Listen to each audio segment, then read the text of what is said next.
I've done no intro this time. Get straight into it, straight into the numbers, straight into the video title. The £35,000 gap in house prices. One of the reasons that moving house is so difficult is because there's so much mystery surrounding what's actually happening with house prices. And if there's only one thing that you need to understand that will help you demystify so much of what's happening, whether you are buying or selling, whether you are thinking of buying or selling and doing your research, or whether you're looking at the whole market and wondering what the hell's going on. Let me just... So these numbers here are taken from a similar data set as Rightmove. In other words, it's all asking price data. But the difference is, this is from my website, BestAgent, right? And there's a link to this page below, the BestAgent house price index. The difference is, and this is a really important difference, Rightmove only includes in its house price index, it only includes properties listed in the last month at their initial launch asking price, and that's it. It doesn't include price reductions. It doesn't include everything else in the whole market. It doesn't include a separation between what's for sale and what's sold. It's just brand new asking prices this month. And it's therefore the absolute highest it can ever be. It's almost like it's designed to be the maximum high price, which is why Rightmove's so-called average house price is so ridiculously higher than all of the other indices. The point I want to draw your attention to is the difference between the house prices of houses that are selling, in other words, the ones that are actually in the market, and the house prices of houses that are not selling.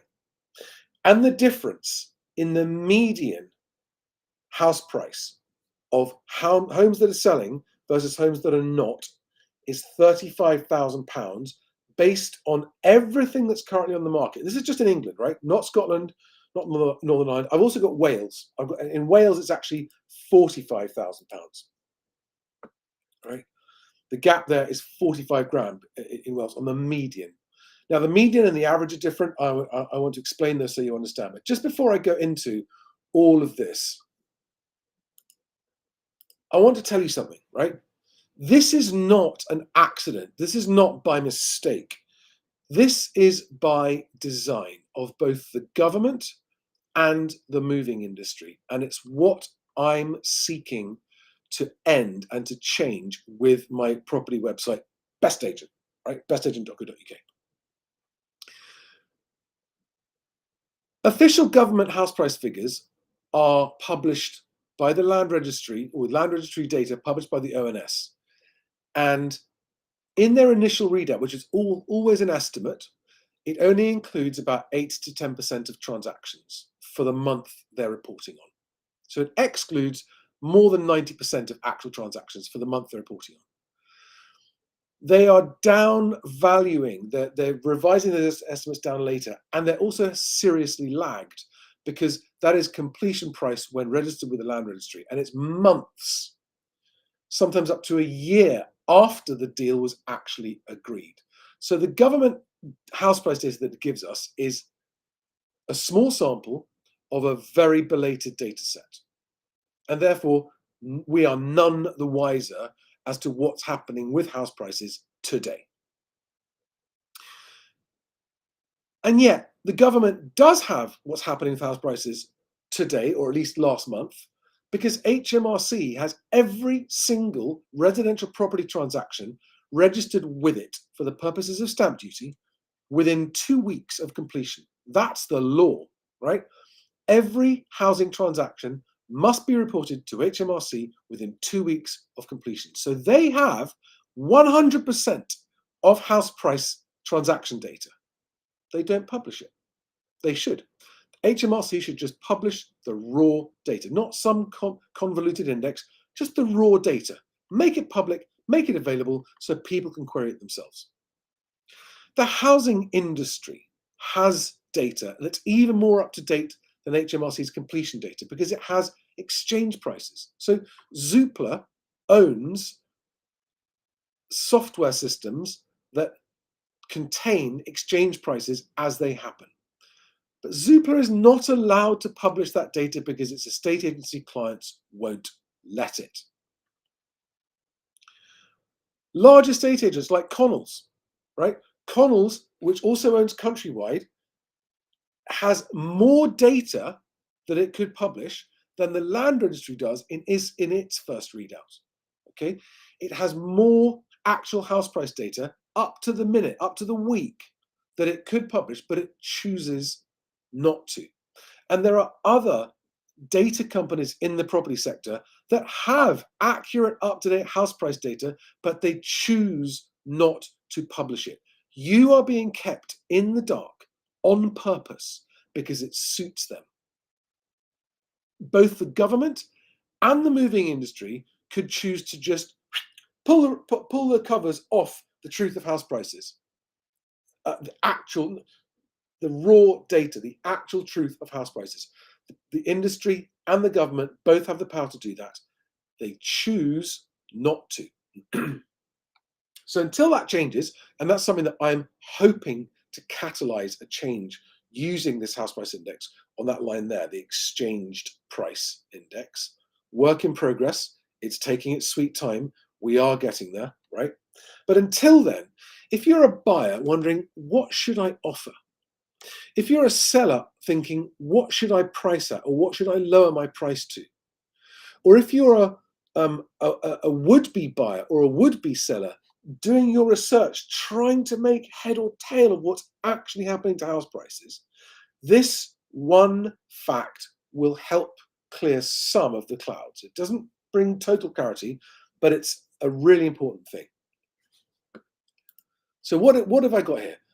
This is data from the 29th of January, so less than a week ago.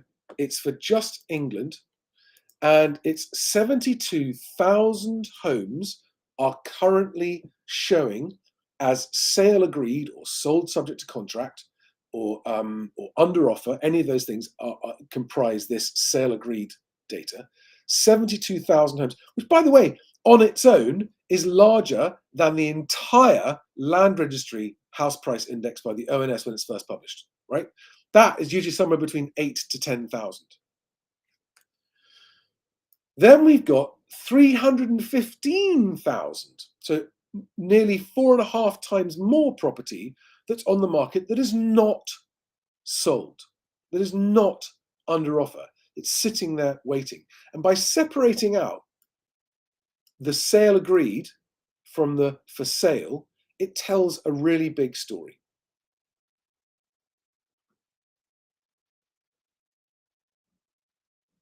All right.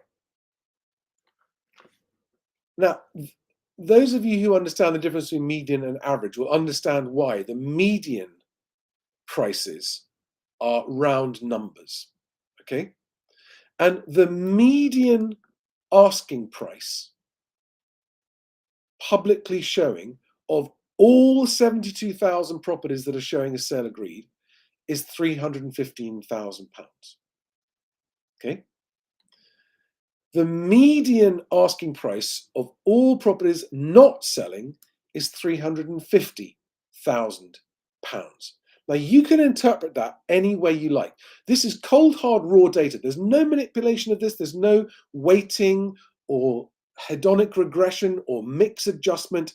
It's just the whole market with a simple median calculation of everything that's on the market. Okay? There's a 35 grand difference there. So when you are doing your research on the internet, trying to work out what you should offer, trying to work out what you should ask, you should ignore the asking prices of the unsold stuff. So whether you are a seller thinking, what are the neighbors selling at? We're coming to the market. If the neighbor's house isn't under offer, you should ignore their asking price, or you should apply an immediate 10% reduction on average. Now, it'll vary. In some places, it'll be 20%. Some places, it'll be 5%. But nationally, in England, is that England? Yeah, that's sales, right? That's England, right? Nationally, in England, the national average difference between for sale and sold properties is 35 grand less than the 350 grand median, right? So that's 10%. So that's a pretty safe rule of thumb. If you don't want to overprice your home as a seller, if you don't want to be sitting there wondering why you've got no viewings, then you must ignore the asking prices of properties that have been sitting there not selling. Or you must immediately remove at least 10%. And that 10 percentage figure increases as you go higher up the pricing ladder. So for higher value properties, you should be actually reducing more like 20%. And for lower value properties, perhaps just 5%, right? But overall, 10%. Immediately knock off 10% because those houses aren't selling. Okay? These houses are selling at 35 grand less based on the median. And the unsold stuff makes up over 80% of the stock. Unsold. Okay, less than 20% of the stock is showing as sold. Most important final point on this is to remember that that median price for sold stuff is not the sale agreed price. It's not the sold price. That we don't have the public data of what's been agreed behind the scenes yet for the whole country. We do have for the estate agents using my CRM software, but that's not a large enough sample size yet to be meaningful. Now I want to point out to you the difference between median and average and why they're so different, right? Because people think, oh, isn't average average? And again, if you're not a mathematician, you may not even know the difference between average and median. I mean, even GCSE maths should give you, if you remember it, should give you a basic understanding of the difference between average and median. The average is calculated by adding up all the prices. So in this case, adding up all 72,000 prices together into one big number and then dividing it by 72,064. That is how that average price is calculated.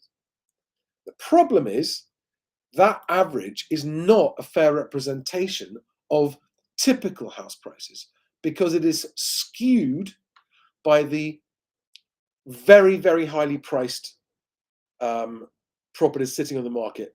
And that's including ones that are selling, right? But there's no extremely low price to balance out those extremely high value properties selling. And so the average house price, the mean house price, is always disproportionately larger than it should be because of the distribution of prices of properties being sold. And the average house price of stuff not selling, look at the gap there. There's an even bigger gap, right? It's 63, it's 83, 80, it's £85,000 difference on the average asking price, so the mean asking price versus the mean price of sold properties. That's an 85 grand difference. Is this making sense? Are there any questions on this in the comments? That's interesting. So Lee Everett Property, who's an agent, says, I've asked Richard at Zoopla why they don't use our data from our CRM to give the most accurate reports possible. It's very simple, Lee. The biggest estate agents in the land won't let them, right? Zoopla's biggest clients won't allow it. They don't want that level of transparency because their overvaluing would be revealed.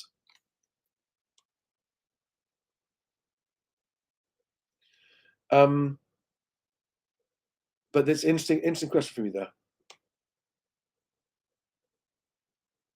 Yeah, Rick's G says it would be more helpful to have regional median price. Absolutely agree with that. And also broken down by property type. And we will get there.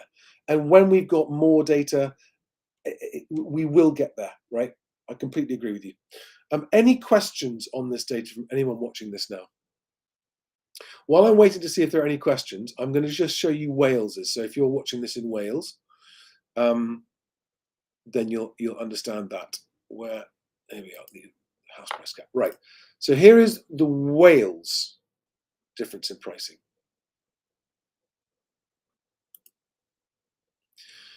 So the median gap in Wales between unsold and sold homes is actually £45,000. Look at that. 230,000 is the median asking price of sale agreed properties, but 275,000 is the median asking price of for sale properties that aren't sold. But there's still a 4-to-1 ratio between unsold and sold. Why is there such a big difference? Why are there so many properties not selling? Well, it's because of all the sellers who go, oh, I don't have to sell. I'm going to put on the price that I want. If I don't sell, I don't sell. And that's that. Look how many people on the market are in that bracket and what a massive waste of time it is for everybody. And more importantly, how much that is skewing Rightmove's house price, which is widely quoted by the media, widely used even by the government. Rightmove says house prices are this. Rightmove says house prices are that. Well, Rightmove's prices they actually exclude the sale agreed stuff. They don't just not include reductions and that kind of stuff. They only include the asking prices of stuff that hasn't sold. They couldn't make a more unhelpful index if they tried. And Rightmove could do exactly this. They could do the same, right? And actually, Rightmove's recent price is just so you can see that they do the whole of the UK. This is just England and Wales, of course, but that's why you've got this average price here. And Rightmove's average price in the UK is something like that, £335,000. But look at the difference between the average unsold asking price, £334,000, this is Wales, right? And the median sold asking price. That is over £100,000 difference. So this is typical of the Rightmove number. This is the actual thing of what's happening. Let's look at it for England, it'll be different. Right? In England,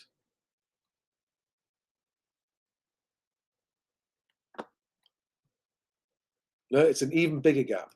In England, 463 average asking price of the whole market, 315 median price of the sold market. So unsold, sold. That's £150,000 difference. And whether you are a buyer or a seller, this should impact you. Whether you are a buyer or a seller, this should alter your perception of what's happening, okay? Because if your agents try to tell you that what the asking price you want is 10% above what's selling, and you choose to ignore them and do it anyway, hoping that just one buyer. I mean, look at that. That's 315,000 people in England hoping for, you only need one buyer. It's widespread insanity.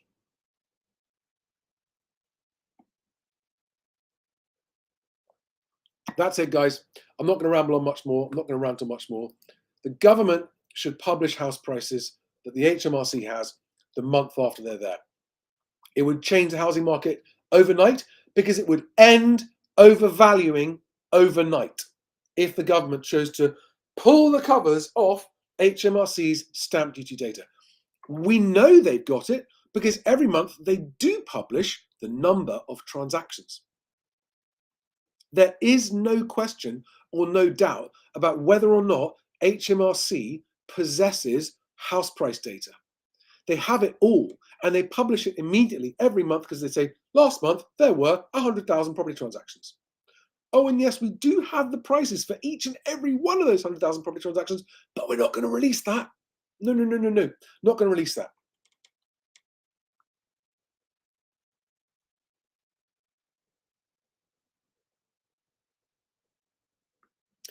Mike 13 asks, isn't the difference between the 315 and 350 partly reflecting that smaller, cheaper properties are selling quicker than larger ones? So isn't it mixed rather than dropping prices? I'm not saying that it is dropping prices, but the point is that these are just all asking prices of all properties. And yes, there's no precise conclusion you can draw here.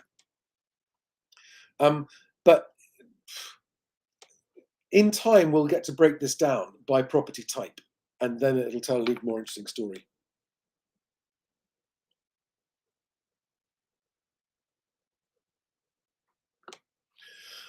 Right, guys, thank you for watching. Links below to lots of ways I can help you. I hope that was useful. I hope that was interesting. Please share this video with anyone that you know who's currently got their finger in their ears about house prices. Right?